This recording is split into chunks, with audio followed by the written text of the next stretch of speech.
할렐루야. 오늘도 이른 아침에 주님께 나와 주님을 사모하시는 마음으로 예배하시는 여러분들을 주님의 이름으로 축복드립니다. 우리 다 함께 찬송가 496장, 통일찬송가 260장 주님께 올려드리심으로 4월 14일 새벽기도 예배를 시작하겠습니다. 새벽부터 우리 살아감으로써 저녁까지 씨를 뿌려봅시다. 열매 차차 익어 곡식 거둘 때에 기쁨으로 나를 거두리로다. 거두리로다. 거두리로다. 기쁨으로 나를 거두리로다. 거두리로다.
새날이 밝았습니다. 예배로 주님과 함께 새날을 여시는 여러분 모두 위에 주님의 평강이 함께 하시기를 바랍니다. 오늘 주님과 함께 동행하시는 여러분, 이 아침 함께 은혜 받을 말씀은 사무엘하 7장 12절에서 23절 말씀입니다. 사무엘하 7장 12절에서 23절 말씀 우리 함께 봉독합니다. 내 수완이 차서 내 조상들과 함께 누울 때에 내가 내 몸에서 날 내 씨를 내 뒤에 세워 그의 나라를 견고하게 하리라. 그는 내 이름으로 하여 집을 건축할 것이요 나는 그의 나라 왕위를 영원히 견고하게 하리라. 나는 그에게 아버지가 되고 그는 내게 아들이 되리니 그가 만일 죄를 범하면 내가 사람의 매와 인생의 책찍으로 징계하려니와 내가 내 앞에서 물러나게 한 사울에게서 내 은총을 빼앗은 것처럼 그에게서 빼앗지는 아니하리라. 내 집과 내 나라가 내 앞에서 영원히 보존되고 내 왕위가 영원히 견고하리라 하셨다 하라. 나단이 이 모든 말씀과 이 모든 계시대로 다윗에게 말하니라. 다윗 왕이 여호와 앞에 들어가 앉아서 이르되 주 여호와여 나는 누구이오며 내 집은 무엇이기에 나를 여기까지 이르게 하셨나이까.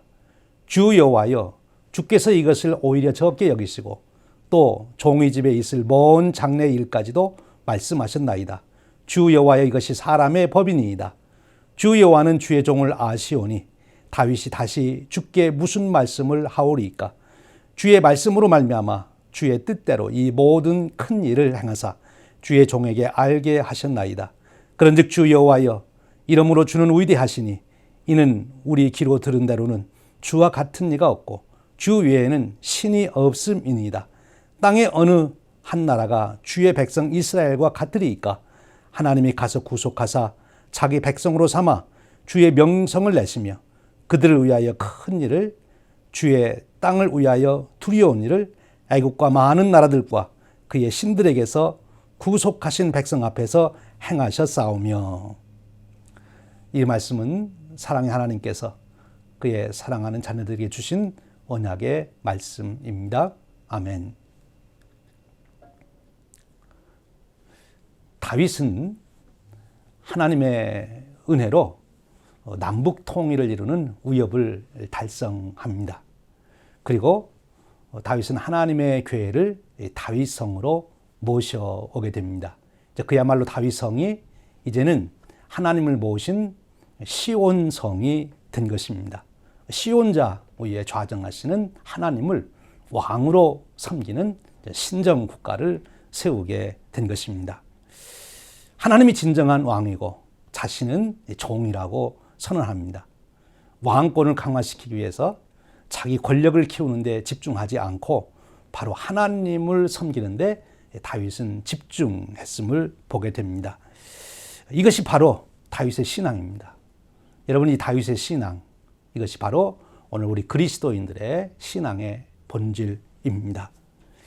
하나님의 축복을 받을 때 바로 그 축복으로 인하여 하나님을 더 높이 세우는 다윗, 그것이 바로 우리가 진정으로 본받아야 할 신앙이고 우리가 가져야 될 신앙인 것입니다. 여러분, 그래서 다윗에게 하나님은 큰 축복을 주십니다. 그 축복의 내용이 바로 사무엘하 7장에 소개되고 있습니다. 아마 인류 역사에 가장 하나님의 큰 축복을 받은 한 사람이 있다면 바로 다윗입니다. 하나님께서 정말 우리 인간에게 주시고자 하는 그 축복, 가장 큰 축복을 주시고 그것을 받아 누린 사람이 있다면 바로 다윗이라고 말할 수 있겠죠. 그 내용이 사무엘하 7장에 소개됩니다. 사무엘하 7장 1절에 보면 다윗의 상황을, 그 축복을 한마디로 요약해 줍니다. 여호와께서 주위의 모든 원수를 무찌르사 왕으로 궁에 평안히 살게 하신 때에, 여호와께서 주위의 모든 원수를 무찌르사 왕으로 궁에 평안히 살게 하신 때에 다윗으로 하여금 모든 원수를 무찌르게 합니다. 국내적으로 평정을 하고 이제 궁 안에서 평안히 살게 했습니다. 태평성대가 된 것이죠. 여러분에게도 바로 이런 삶의 축복이 주어지시기를 축원드립니다. 그런데 여러분, 이쯤 되면 사탄이 더 이상 다윗을 건드리지 못하고 다윗을 포기하고 이제 다윗은 어쩔 수 없다, 하나님의 사람이다, 그렇게 포기하고 말까요? 여러분, 우리가 바로 그런 하나님의 축복을 받고 그 은혜를 누리고 있다면 사탄이 야, 저 사람은 내가 건드려봐야 소용없다, 저 사람 완전히 하나님 사람 됐다, 이렇게 포기할까요? 절대 그렇지 않다는 거지요. 실상은 하나님의 축복을 받고 우리가 그것을 누리게 될 때 우리에게는 영적으로 또 한 번의 위기를 경험하게 되는 것입니다. 모든 것이 잘 될 때, 내게 모든 것이 곳곳에 축복으로 나타날 때, 그때가 영적 위기가 될 수 있다는 것입니다. 그래서 사도 바울은 이렇게 우리에게 권고합니다. 고린도전서 10장 12절에서 그런즉 선줄로 생각하는 자는 넘어질까 조심하라. 역사를 통해서 우리가 생각해 봅니다. 왕위를 놓고 그 아주 권력 투쟁에 성공한 사람. 그래서 왕권을 장악하게 되면 이제 정적을 다 정리하게 되고 그리고 자기의 권자를 안정시킵니다. 그런 왕들이 추구하는 것이 무엇입니까? 우리가 크게 두 가지 현상으로 보게 돼요. 하나는 이제 내가 이 왕위에 앉았으니 그리고 정적을 물질렀으니 이제는 내가 안심하고 이제 살자. 바로 그 자만에 빠지게 되면 결국 그 왕은 주색에 빠져서 자신도 나라도 다시 망하는 길로 가든지, 아니면 내가 이제 이 왕의 왕이 되고 나라가 이렇게 나를 따르게 되니 내가 더 큰 나라를 세워야 되겠다. 그래서 세계를 제패할 꿈을 안고 이제 세계 전쟁, 정복 전쟁을 하는 그런 모습을 보게 됩니다. 자기 이름을 널리 알리려고 하는 거지요. 사실 다윗도 지금 이런 위기에 임하게 된 겁니다. 하나님께서 그 모든 원수를 물리치게 하고 궁 안에서 평안히 살게 했습니다. 다윗이 태만해질 수 있는 위기가 온 것입니다. 또 한편으로는 인간적인 욕심이 발동하면 정복 전쟁을 일으킬 수도 있는 그런 위기가 온 것이지요. 그런데요, 다윗은 여기서 놀라운 모습을 보입니다. 7장 2절의 말씀입니다. 왕이 선지자 나단에게 이르되 볼지어다 나는 백향목궁에 살거늘 하나님의 교회는 휘장 가운데에 있도다. 무슨 말씀입니까? 다윗이 하나님의 집을 건축하겠다. 성전을 건축하겠다고 생각하는 것입니다. 참으로 놀라운 일이 아닐 수 없습니다. 하나님이 시키신 일이 아닙니다. 근데 자기 스스로 바로 그와 같은 생각을 하게 됩니다. 전쟁에 나갈 때 어려운 일이 있을 때마다 하나님 앞에 나가서 묻고 기도하던 다윗, 또 하나님께서 이제 통일왕국을 이루게 하셨을 때 바로 법궤를 모셔와서 하나님을 시온좌에 모시는 그런 일을 한 다윗입니다. 이제 하나님께서 더더욱 평안케 해 주시니 그가 이제는 하나님의 집을 건축할 그런 생각을 하게 됩니다. 참으로 놀라운 일이 아닐 수 없습니다. 성전 건축이 자기 소원이라고 지금 말씀하고 있는 거예요. 여러분, 하나님께서는 이 다윗의 마음을 정말 기쁘게 받으시는 것을 보게 됩니다. 혹시 여러분 중에도 여러분의 자녀들이 돈을 많이 벌어서 자기가 큰 집 사고 나더니 나는 이렇게 돈 벌어서 큰 집 샀는데 우리 엄마 아빠도 좀 작은 집에 사는데 큰 집을 사드려야 되겠다. 그래서 집을 사주신 분이 혹시 계십니까? 자녀들이 부모님의 집을 사주어서 그것을 받는 부모, 또 그렇게 하겠다고 말을 할 때 여러분들의 마음이 얼마나 흡족하고 그 자녀가 대견스럽겠습니까? 부모님을 생각하는 그 마음 때문에 아마 우리 모두가 감동을 받을 거예요. 다윗이 하나님의 집을 건축하겠다고 합니다. 하나님이 너무너무 기뻐하시는 거예요. 네가 나를 위하여 내 집을 감히 건축하겠다는 말이냐? 나는 지금까지 장막에 있는 것으로 만족했다. 내가 언제 백향목으로 내 집을 건축하라고 했던 적이 있더냐? 그러나 내 마음을 보니 너무 가상하다. 너무 내 마음이 기쁘다. 그러시면서 어떤 일을 하십니까? 하나님이 기쁘시니까 하나님도 가만히 있질 않아요. 하나님이 가지신 그 놀라운 축복을 다윗에게 다 쏟아붓는 것을 보게 됩니다. 그 옛날 아브라함이 그 백세에 얻은 독자 이삭을 제물로 바치려고 할 때 하나님께서 아브라함아 네가 나를 얼마나 사랑하는지 내가 이제 알았다 하면서 아브라함을 축복했듯이 이제 다윗을 보며 하나님의 집을 건축하려는 그 다윗의 마음, 그 충성을 받으시면서 다윗에게 놀라운 축복을 하십니다. 여러분, 여기서 우리가 하나 배우는 아주 신앙의 중요한 원리가 있어요. 우리가 어려울 때 열심히 하나님 앞에 기도하면 하나님이 응답해 주시죠. 우리 필요한 것 채워주십니다.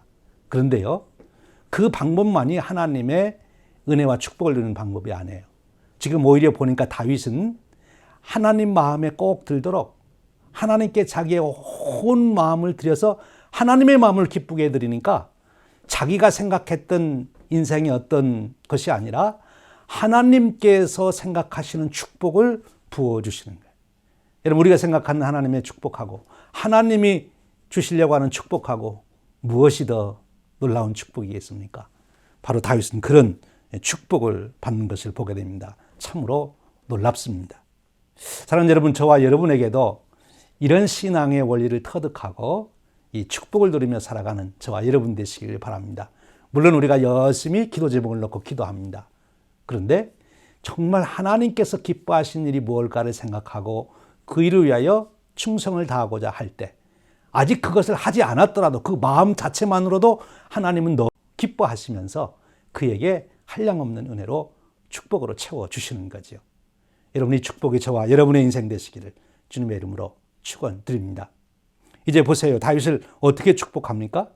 사무엘하 7장 8절 이하에 쭉 나오는데요. 내가 너로 이스라엘의 주권자로 삼겠다. 그리고 내 이름을 위대하게 만들겠다라고 축복합니다.